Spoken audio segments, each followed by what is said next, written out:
jadi saya nunggu yang masih bergabung. Jadi disyukuri aja nggih Ibu, kata panas. Kalau panas ya Sulo ya, sambat. Aduh panas banget ya. Tapi nggak panas juga sambat lagi. Apa? Katanya ini ya. Serba apa ya? Oke ya. Kalau diberi panas ya bersulo, panasan mau kemana-mana panas, tapi nggak ada panas, waduh cuciannya nggak kering. Hingga apapun yang ada ini harus disyukuri, dijalani. Oke, sudah 21, alhamdulillah. Terima kasih atas semuanya. Segala nikmat wajib kita syukuri. Dan dalam hati diucapkan dengan lisan alhamdulillah dan di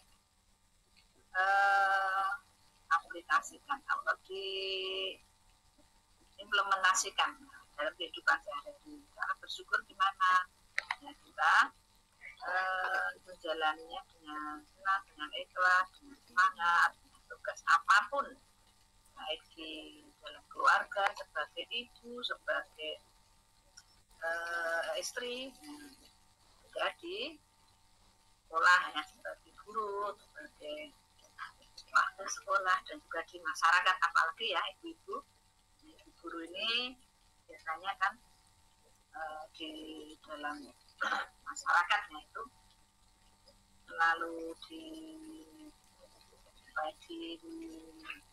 diberdayakan, dimanfaatkan, bukan dimanfaatkan, diberdayakan. Saya yang umur sampai ini ya, sampai kepala 6 ini ada kan jenuh ya, yang namanya kegiatan masyarakat ya kayak gitu, harus bisa kita lakukan dengan seimbang. Berat sebelah, jadi egoisnya, Bapak nggak mau kepentingan pribadi, kepentingan rumah di luar sana diabaikan. Jadi kita harus pandai-pandai membagi waktu, okay? Kalau sekarang penjenengan fokus di pembelajaran ini, ya mungkin bagi orang lain ya, tetangga penjenengan, saudara. Jadi ini kok kalau Sabtu Minggu kok nggak pernah ngumpul ya, nggak pernah kegiatan di kampung ya, sosial. Ada punya kerja, nah ini mungkin tidak maklumi ya. Kalau itu memang pinter-pinternya kita nih bisa membagi waktu. Tapi kalau saya dulu ya udah cuek aja ya, mereka kan nggak tahu kebutuhan kita, tugas kita yang harusnya dan wajib diprioritaskan, harus dan wajib diprioritaskan. Nah itu yang menjadi pilihan kita. Jadi ya, itu kan kunci utama rumah tangga. Sebaik apapun, sepandai apapun ya, kalau ibu rumah tangganya itu baik, nah saya yakin ya keluarga semuanya baik-baik saja. Ini sedikit masukan ya, karena saya juga banyak banget tahu kuncinya itu di ibu ya, ibu semuanya itu dia ibu. Wah ini kan saya kalau cerita itu kadang nggak nyambung ya. Dianggap nggak nyambung. Jadi mumpung ketemu penjenengan dan kelingan ini, ingat permasalahan yang terjadi tadi semuanya dengan penjenengan. Jadi materi strategi belajar mengajar itu kan khusus untuk mengkondisikan, mengupayakan supaya pembelajaran itu lebih menarik. Yang kemarin sudah bagus, lah ini diberikan materi kok malah sama saja semakin menurun. Bukan yang kita harapkan ya. Jadi kita sharing, dan saya yakin karena sudah berpengalaman, ada yang 5 tahun, 10 tahun, bahkan lebih ya, pembelajaran seperti apa sudah dilakukan. Gimana Bu, mau semangat, muridnya aja nggak ada. Gimana Bu, mau semangat? Mbak Leni udah ngantuk ini, jam berapa ini? Iya, ya gitu deh kalau kita ya, kembali ke ini ya, tugas orang ibu ya, dari jam 3:30 ya, sudah bangun, tahajud, subuh, terus ya pokoknya menyelesaikan. Nah ini aja saya juga, nah, kalau mau cerita ya, jadi sama ya, nanti malam rumah ini mau dipakai kumpulan keluarga ya. Jadi saya juga semalam ya udah masak-masak ini ya. Ini hasil karya saya. Puding tadi pagi, tadi malam. Mau pun, ya. Ini sama yang mau ini cukup ini ada 100-an. Jadi ini salah satu memanage waktu, manage keuangan ya. Kan ngirit ini ya. Kalau beli satunya 2.000, kalau 100 kan ada 200.000. Jadi ini cuma berapa ya, 50.000. Bisa cukup. Nah, seperti itu ibu. Nah, kita bisa ini ya, banyak belajar. Belajar itu tidak hanya di sekolah. Banyak sekali yang harus dilakukan dalam belajar. Bukan berarti kalau di kampung yang tidak jadi guru rumah tangga itu bukan menjadi contoh ya. Jadi lakukan yang terbaik, yang penjenengan lihat lebih dari penjenengan, apapun itu kelebihannya, dilihat kelebihannya, bukan kekurangannya. Itu menjadi banyak wawasan, pengalaman. Jadi meskipun saya dulu itu ya guru, kalau pas di kampung Rewangan itu ya ibaratnya ya masak ya seperti ya cuci piring ya mau. Posisi di kantor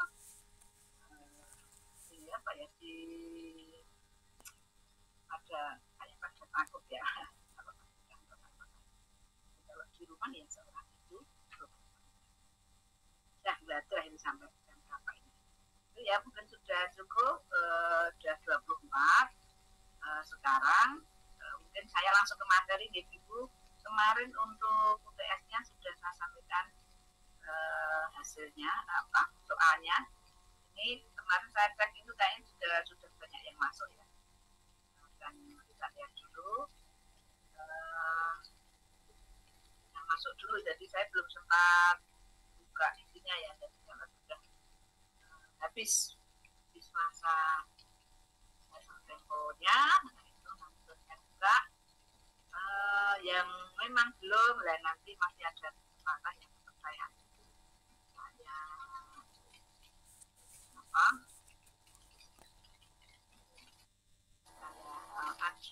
ajukan atau undur ya, tambah lagi waktunya.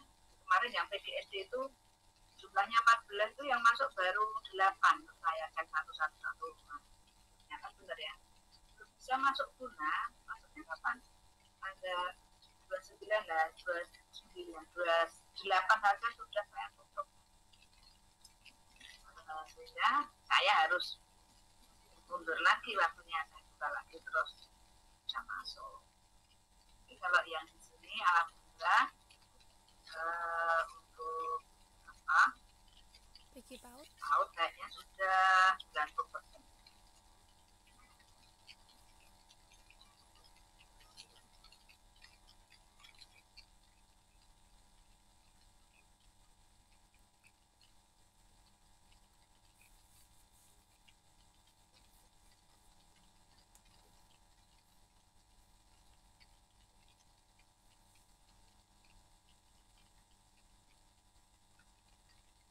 Dari 28 sudah 26, jadi tinggal 2. Mungkin saya bisa cek ya.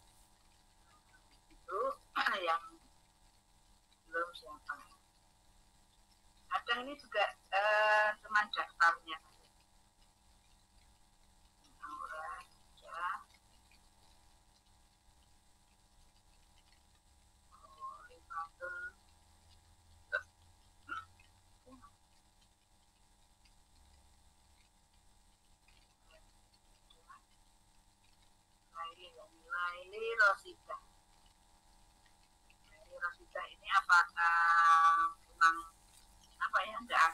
atau memang belum mengerjakannya. Nanti tolong dicek ya.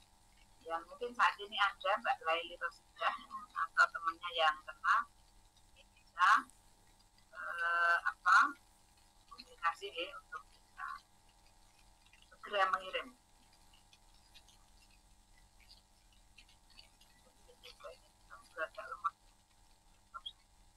Sama Diana Putri sudah, yang lain ini sudah berarti. Yang di sini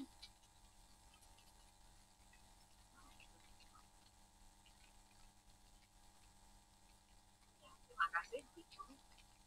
Untuk hasilnya nanti akan saya cek dulu, dan materinya mungkin ibu-ibu ini ya apa, ini kok nggak sama dengan materi yang saya kirim, saya sampaikan. Jadi sekali lagi, kalau untuk materi SBM sendiri, nah ini sudah banyak pengalaman ya. Itu cuma teori, nah nanti teori-teori itu bisa disandingkan dengan pembelajaran yang sudah dilakukan. Ini saya mengulang dulu materinya.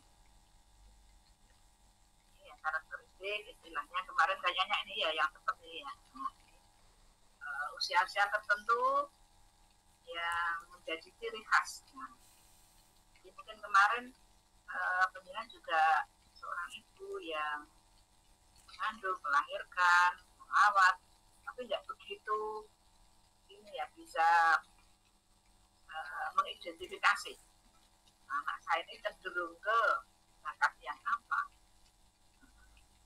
bakatnya mungkin seni, kok bisa seni ya, padahal penjenengan enggak, ayahnya enggak, ternyata memang itu bawaan dari ibu sendiri.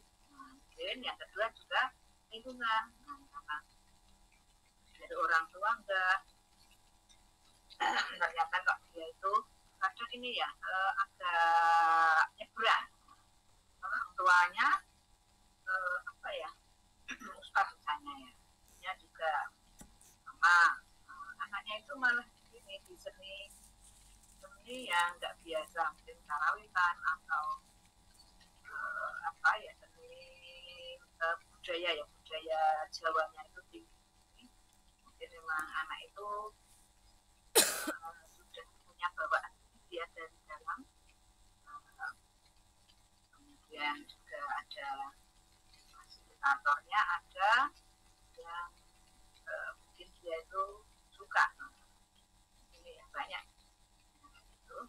Jadi terbentuknya karakter itu terjadi karena beberapa faktor. Ada keturunan, ada lingkungan. Keturunan juga dari ayah, ibu, kalau enggak ya dari kakek nenek, kalau enggak ya mungkin dari buyutnya, mungkin yang tadi saya sampaikan, saya ceritakan itu orang tuanya enggak, mungkin kakeknya enggak juga, mungkin orang tuanya kakeknya, mungkin keturunan yang sudah jauh. Nah ini turunnya ke anak putra putri sendiri. Kalau lingkungan ya ini ya, ada faktor ya, ada sosial budaya, ada karena obat, mungkin sakit, terus kalau banyak obat ya mungkin juga pertumbuhannya lambat, seterusnya. Ini kalau tugas pembinaan seorang guru, ini harus banyak dan tahu tentang karakteristik yang dimiliki oleh murid penjaringan. Jadi 5 orang itu ya beda 5 macam ya, 10 orang ya 10 macam, apalagi dari berbagai keturunan yang beda. Satu kandang saja ya, punya saudara 3 saudara itu ya beda, itu ada satu kandung. Ini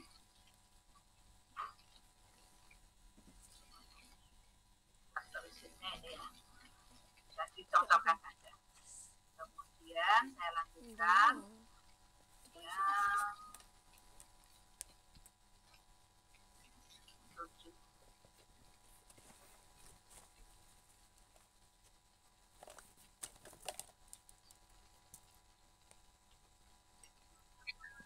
Walaupun ya mematikan kamera. Apa Mbak? Izin mematikan kamera pun bisa anak. Iya, banyak.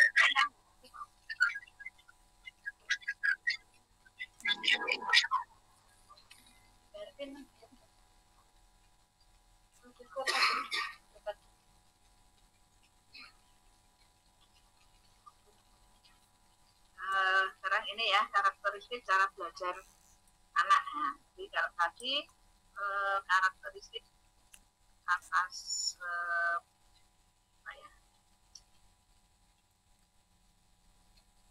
atas dasarnya, karena perkembangan dan pertumbuhan yang beda menjadikan karakteristik anak itu berbeda. Nah, dari karakteristik itu ternyata juga berpengaruh pada cara belajar. Nah ini karakteristiknya ada yang belajar secara bertahap, cara berpikir anak terbatas, kemudian belajar dengan berbagai cara, belajar satu sama lain dalam lingkungan sosial, dan belajar melalui bermain. Ini karakteristik yang dimiliki anak. Masing-masing itu memiliki ini ya, ciri khasnya, karakteristik. Belajarnya bertahap, nggak bisa langsung sekali ya. Kemudian berpikir anak itu khas, jadi memang masing-masing ini beda ya, punya kekhasan sendiri. Ada yang cerewet, ada yang diem saja, ada yang hiperaktif ya, jadi nggak bisa nggak bisa diem ya, jadi mau kemana-mana ya itu gerak cepat, kan lari ya, nggak bisa jalan pelan-pelan dan seterusnya ya. Kemudian prinsip pembelajaran ini ya, belajar melalui bermain. Jadi yang bermain itu anak-anak bisa sambil belajar.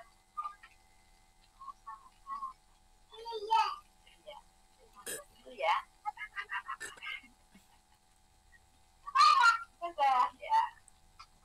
Itu cucu saya. Oh ini lebut headset. Ini ya, nanti bisa dibaca ya, cocokkan ya. Kemudian yang paling menarik apa ya?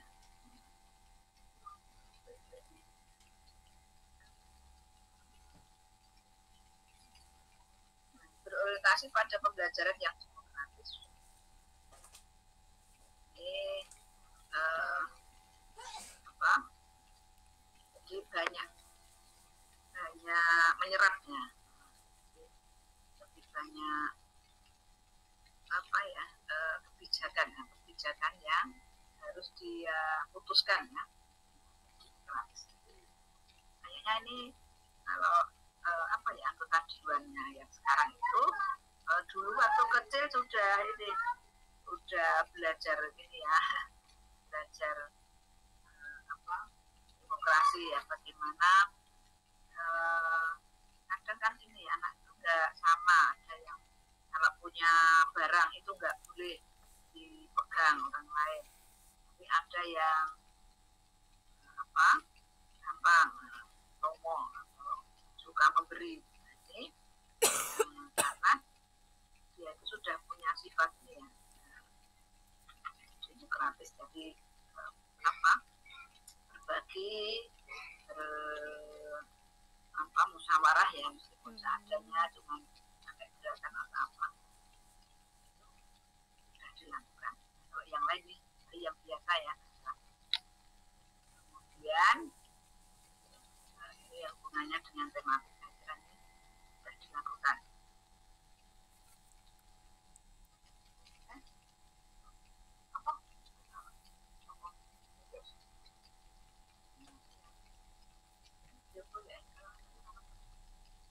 Ini pendekatan sains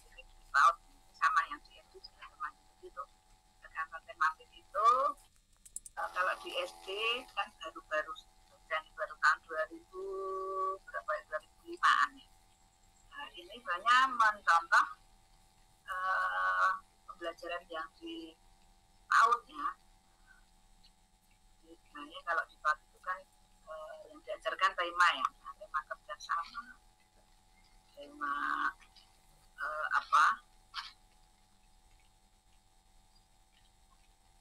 keluarga, dan banyak lagi.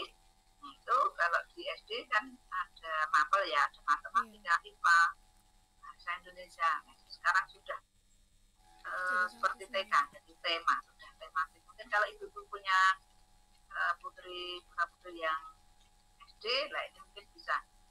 Oh, ternyata sekarang kok sama ya dengan yang TK. Memang banyak meniru ya. Itu dekatan tematik yang diajarkan di PAUD. Nah, mulai dari mengamati, menanya, mengumpulkan informasi, menalar dan mengkomunikasikan. Jadi berawal dari mengamati itu ya mendengarkan, menyimak. Kemudian kalau nggak paham, tanya. Kemudian mengumpulkan informasi. Oh, ternyata yang disampaikan guru tentang kerjasama, nah itu seperti ini. Kemudian menalar itu ya membandingkan dengan kehidupan sehari-hari. Oh ya, berarti saya itu di rumah sudah ini ya, kerjasama dengan kakak, kalau makan bareng-bareng, kalau ke sekolah ya berangkat diantar bareng-bareng, tidak sendiri-sendiri. Itu menalar. Kemudian mengkomunikasikan, menceritakan apa yang sudah disampaikan oleh guru. Nah, ini permasalahan yang dihadapi dengan berbagai karakteristik itu. Yang pertama, kesulitan observasi, pengembangan nilai dan sikap. Nah, ini kadang butuh waktu khusus. Nah, kadang keterbatasan mungkin pengajar dan mungkin juga media, mungkin juga terlalu banyak siswa yang mungkin ini ya, dari berbagai karakteristik itu diberikan arahan. Nah, itu sulit. Kadang kesulitan untuk melakukan observasi. Oh, ini anak saya identifikasi bakatnya yang apa ya. Jadi bakatnya, kecerdasannya, sosialnya, itu diobservasi. Akan ketahuan permasalahan yang dihadapi. Oh, ternyata si Neni itu punya latar belakang yang buruknya di keluarganya. Mungkin ayahnya itu broken ya. Sehingga ini berpengaruh pada karakteristik siswa. Nah, jadi memang yang paling dominan itu yang ada di dalam keluarga. Maka hati-hati deh ibu, mendidik anak itu enggak hanya memberi contoh. Contoh itu memerintah saja. Kamu harus seperti ini. Tapi tidak beri contoh. Kamu harus sholat. Nah, tapi ibunya malah nonton sinetron ya. Nah, kan enggak benar ya. Anaknya juga enggak mau. Tanpa disuruh, kalau ibunya itu ya saatnya sholat, tepat waktu, itu anaknya pasti akan ikutin, enggak usah disuruh. Nah, terusnya ya, keterbatasan dia tadi ada hubungan yang kurang kondusif dan keterbatasan interaksi sosial. Halo, masih dengar suara saya itu? Masih Bunda. Masih. Paham nggak ya? Paham nggak ya? Saya terlalu cepat ya. Masih Bunda. Jangan ngantuk ya. Saya yakin kalau jangan ngantuk, saya makin ngantuk. Boten Bun. Masih seger. Ya, seger ya, paham ya? Masih semangat Bunda. Saya yang ngantuk capek ini. Nggak apa-apa. Solusinya ini ya, lebih banyak melakukan KBM secara langsung bersama dengan anak saat tatap muka online. Ini kalau itu ya Pak, dulu kan ada daring gitu ya. Kalau sekarang kan offline, jadi bisa langsung tahu ya. Observasinya ya langsung saja bisa dilihat dalam kesehariannya. Jadi tidak harus memerlukan waktu khusus observasi. Nah, kalau secara administrasi ya harus ditulis. Nanti realnya itu supaya penjenengan bisa tahu karakteristik dan perkembangan anak, ini perlu banyak komunikasi. Tidak sekedar berikan tugas sehingga guru benar-benar dapat mengobservasi anak. Jadi bisa lewat tugas tapi tidak satu-satunya ya. Jadi ini ya komunikasi langsung ini bisa dilihat. Kemudian yang kedua, berikan kegiatan yang berhubungan dengan life skill. Nah, ini ya banyak melakukan aktivitas. Ya, anak merasa tertarik. Seperti sekarang ini saya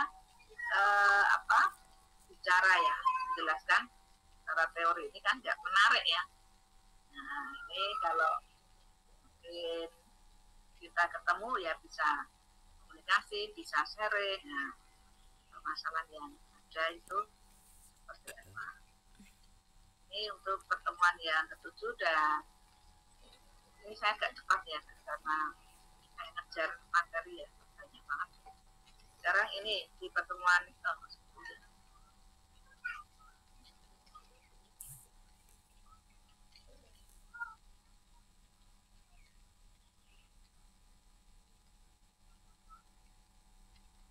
sekarang ini tentang gaya belajar. Nah, dari karakteristik itu, nah, ternyata masing-masing anak itu memiliki gaya belajar. Nah, ada yang nanti ya lewat pendengaran, ada yang lewat penglihatan, ada yang lewat gerakan.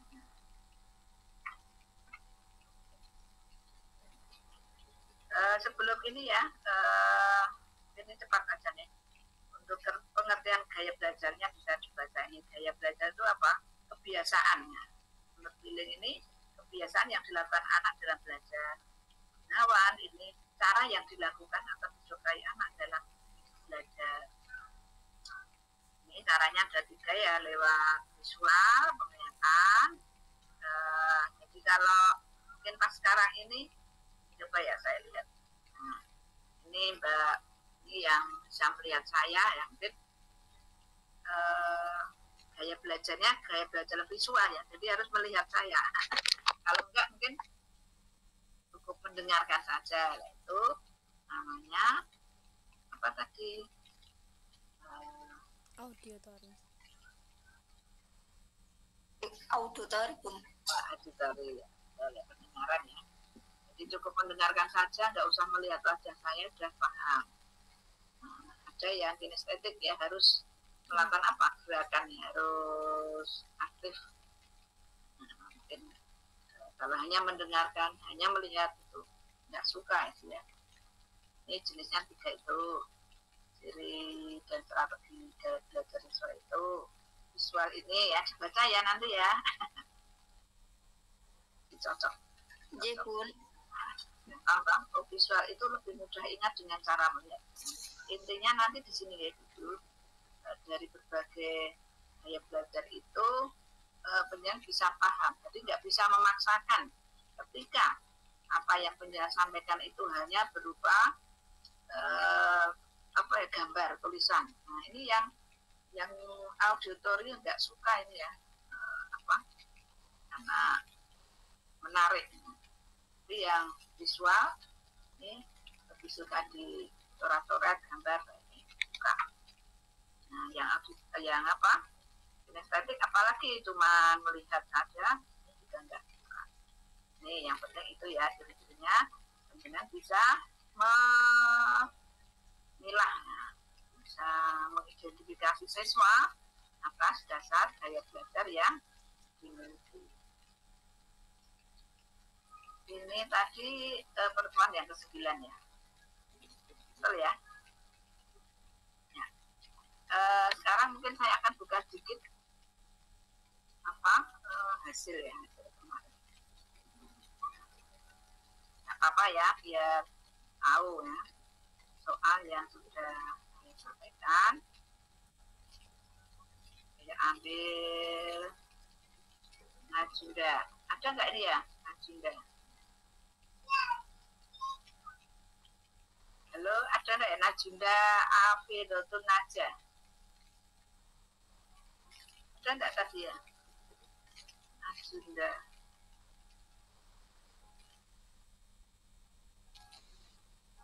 Ada ya ini ya. Nah, yang ada aja nih.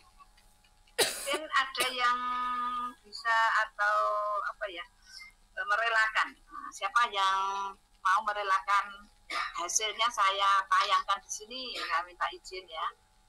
Ada ibu-ibu? Apa bisa tunjuk jari? Nah, jadi saya nggak akan milih. Nah, apa ini ya? Ada yang berani?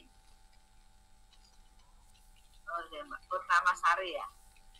Purnama Sari ya. Saya buka dulu.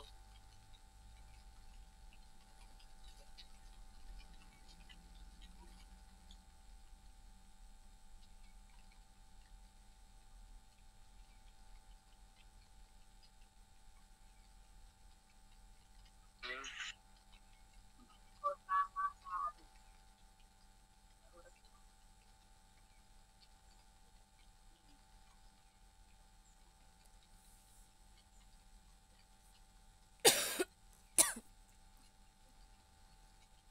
Coba nanti dibaca ya Mbak, biar nggak bosen ya nanti kalau saya ada yang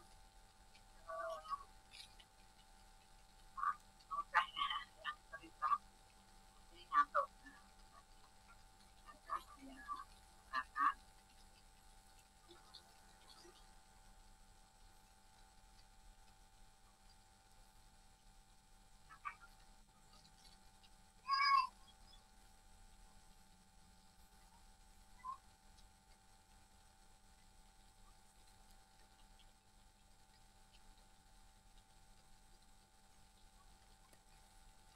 Nih, ini dibaca Mbak Purnama Sari mana?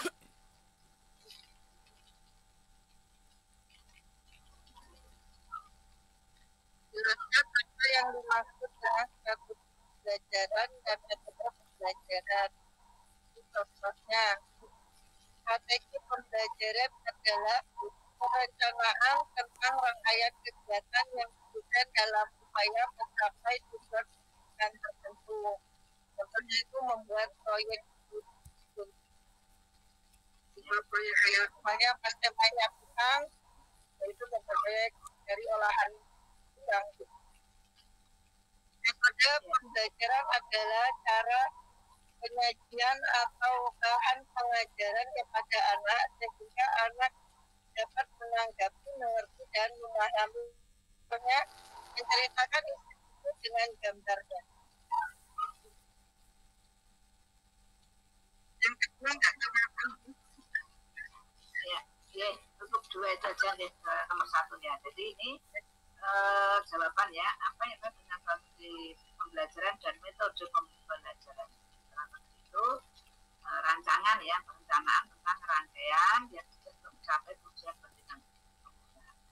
Jadi apapun itu boleh ya, yang penting ini bisa menyasar ke ini pertanyaan. Jadi kalau nggak harus sama, nggak harus benar, nggak harus apa ya, nggak harus tepatnya. Jadi memang namanya pemahaman itu kan beda-beda.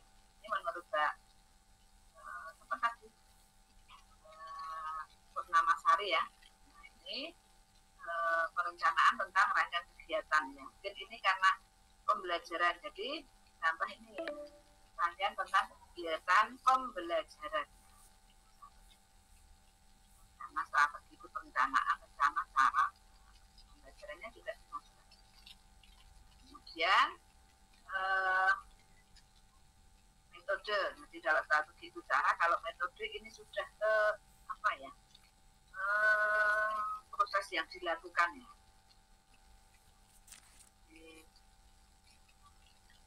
Bisa apa, bisa agak sama sedikitnya, tapi ini beda ya. Kalau strategi cara yang digunakan, kalau metode itu lebih ke ini ya, lebih lebih ke teknisnya, teknis dalam pembelajaran itu. Nah, menggunakan metode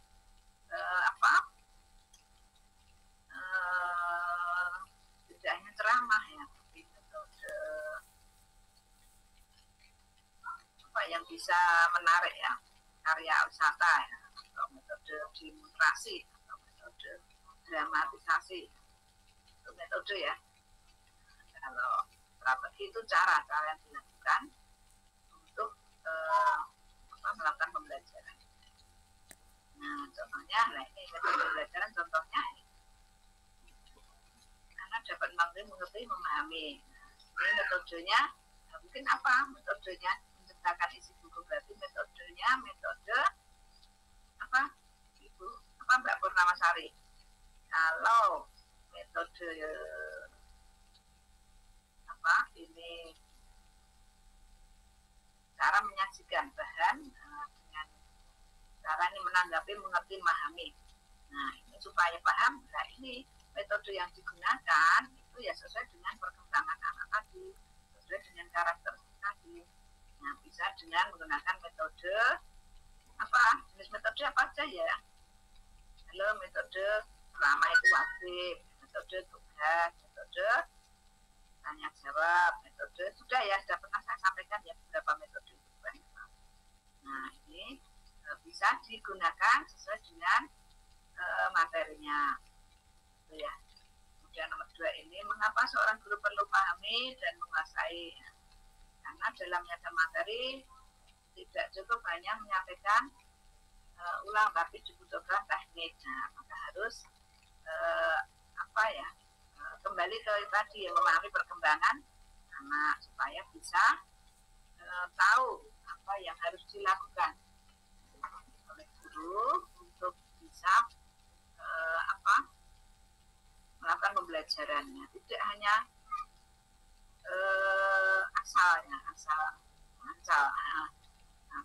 ngajar ya, masuk dan seterusnya. Kita harus tahu dulu strategi belajar, tahu perkembangan siswa, tahu karakter siswa, sudah mengidentifikasi, sudah mengobservasi. Nah, ini guru harus paham tentang strategi pembelajaran. Jelaskan upaya yang dilakukan guru untuk menerapkan pembelajaran dengan baik. Misalnya cara ya menyusun rencana, harus direncanakan, memahami karakteristik. Ya, mungkin juga ini bukan jawaban yang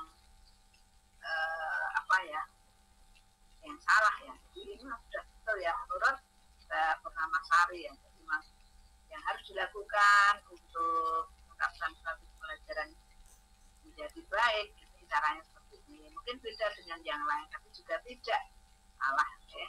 Semuanya bagus, semuanya baik ya. Jadi kalau saya juga satu-satu kan beda ya. Ini bisa ya saya bandingkan ya gitu untuk membandingkan aja mungkin pas. Kalau yang teoritis ya mungkin bisa sama ya, tapi kalau tidak harus jawaban yang pasti, nah untuk pendapat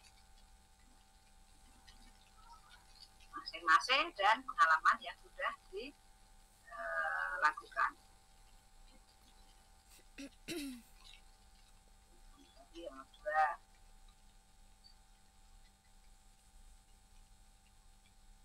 apa tadi pertanyaan?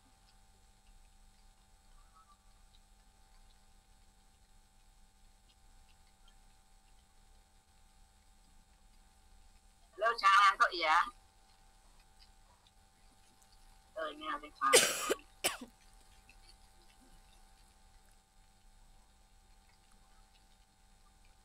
nomor berapa tadi ya? Supaya ada guru dalam menerapkan strategi pembelajaran dengan baik. Nah, jawaban yang ketiga ini dengan semangat, terampil, ramah, aktif, betul, giat, yakin. Nah, ini juga tidak salah ya. Nah, kalau tadi Purnamasari harus menggunakan perencanaan, harus apa tadi ya, banyak ya. Nah, ternyata beda ya, beda ini pun nggak masalah ya. Jadi untuk jawaban itu semuanya baik ya, sesuai dengan apa yang menjadi angan-angan Bapak Ibu semuanya ya. Ya, kalau beda-beda yang menyudutkan memahami karakter, menciptakan suasana, ini kan bahasanya saja yang diulas di sini. Kalau yang ini kan semangat, terampil, nah ini simpel, mungkin tidak bisa maknanya bisa luas ya. Semangat mungkin bisa dijelaskan semangat itu apa? Guru nggak pro. Harusnya dijelasin ya Bun. Ya lebih baik gitu.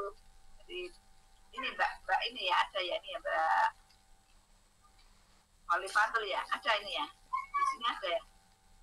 Halo Mbak Olifatul. Tadi sampai dalam. Oh ya gitu ya.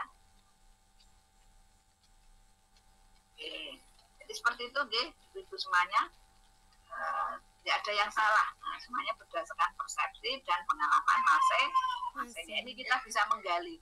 Jadi kalau mungkin jawaban itu saya tayangkan semuanya, ibu ini bisa banyak ini ya banyak masukan. Nah, akhirnya bisa dikembangkan, diterapkan di sekolah. Nah, kayaknya sudah mau habis nih ya. Mungkin cukup itu ibu. Kita foto bareng dulu ya informasi.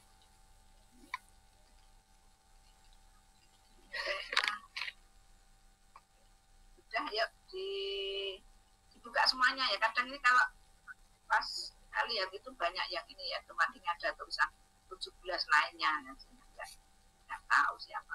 Saya banyak di kadang saya gunakan untuk story saya, status ini saya di ini banyak dikomentari lah itu mana itu kok nggak ada yang kelihatan seperti itu. Karena komunitas saya tuh banyak sambil promo yang seperti ini ternyata mahasiswa saya itu nggak cuma yang di dekat saya di sekitar wilayah Jawa Tengah ya. Bahkan ada yang di Bali, ada yang Balikpapan, ada yang Lampung ya kayaknya. Oke, monggo kita foto baru sampai ini yang biasanya Mbak Irma Betty Bun, Bunda Betty. Oh, Mbak Betty mana Mbak Betty? Halo. Yeah. Mbak Betty mana Mbak belum kelihatannya? Halo Bunda. Ya Mbak Betty.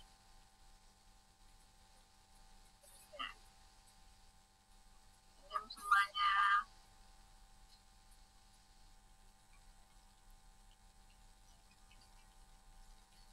sudah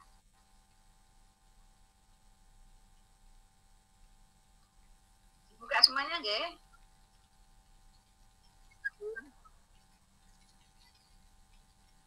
Sudah. Sampun Bun. Ya makasih. Mungkin itu ibu semuanya masih ada waktu 6 menit ya, nanti bisa untuk istirahat kita nanti mata kuliah selanjutnya. Sekian yang bisa saya sampaikan. Terima kasih atas perhatiannya, mohon maaf atas segala kekurangan. Selamat melanjutkan aktivitas kembali, semoga tetap sehat, selamat semangat dalam lindungan Allah Subhanahu wa Ta'ala. Akhiri akhir kalam billahi taufiq wal hidayah. Assalamualaikum warahmatullahi wabarakatuh. Waalaikumsalam warahmatullahi wabarakatuh. Terima kasih Bunda.